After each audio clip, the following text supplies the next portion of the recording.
You losers! Look up that history! Look it up! Look at the posture too of the men.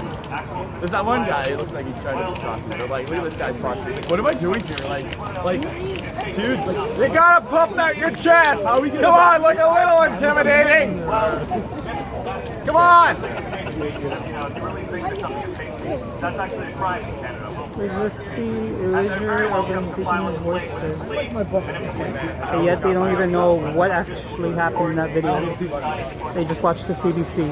Let's be honest. But they know that what we're doing is not illegal. They know that what we're saying is not hate speech by any definition of the word. And so they take it upon themselves to silence the people that they don't like, and they just make up stuff and say, well, it's hate speech, it's hate speech. And I think we're all kind of getting tired of this. I think we're all at the point where if they really think that any of us, Jordan Peterson, Ben Shapiro, any of the people they're always accusing of hate speech have actually done something wrong, they can file a police complaint and see whether or not it actually is hate speech and not just, keep chanting hate speech. Another thing, which is also a crime in Canada, is violent incitement, which is what they do constantly, more or less constantly. Ever been to the Nathan Phillips Square protests? People are shouting punch a Nazi in the face. I think I've been to one or two. They also have a very, very sort of liberal definition of what Nazism is and what white supremacy is. Everybody they see, you ever notice this about Antifa? Everyone they seem to ever talk to is always a fascist.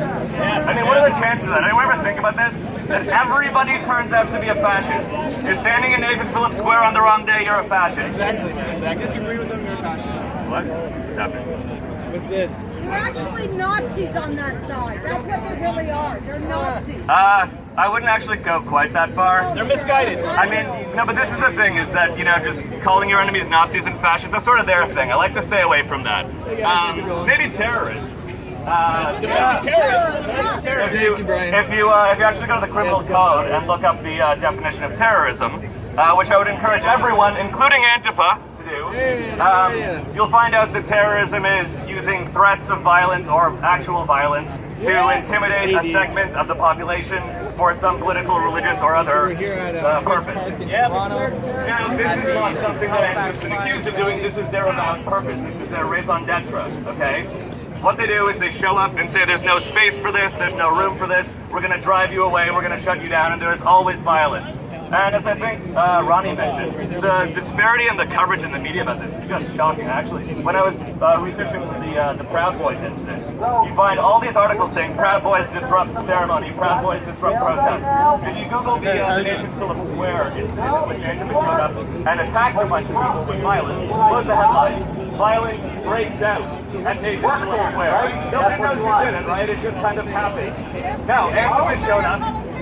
Yeah, Antifa showed up, and like they said they're going to do, they attacked people, they no platform, they turned up in masks, and they used violence to attempt to coerce a segment of the population for a political motivation, for a political reason. And the idea that they're still operating in Canada, but the government isn't doing anything about this, so that if people like us, who just want to show up and advocate for free speech, have to be protected by the police because a gang of masked hooligans might show up and attack us. This is an amazing state of affairs to be happening in Canada, and this has become the norm. Don't call them terrorists. Trudeau might give them $10 million.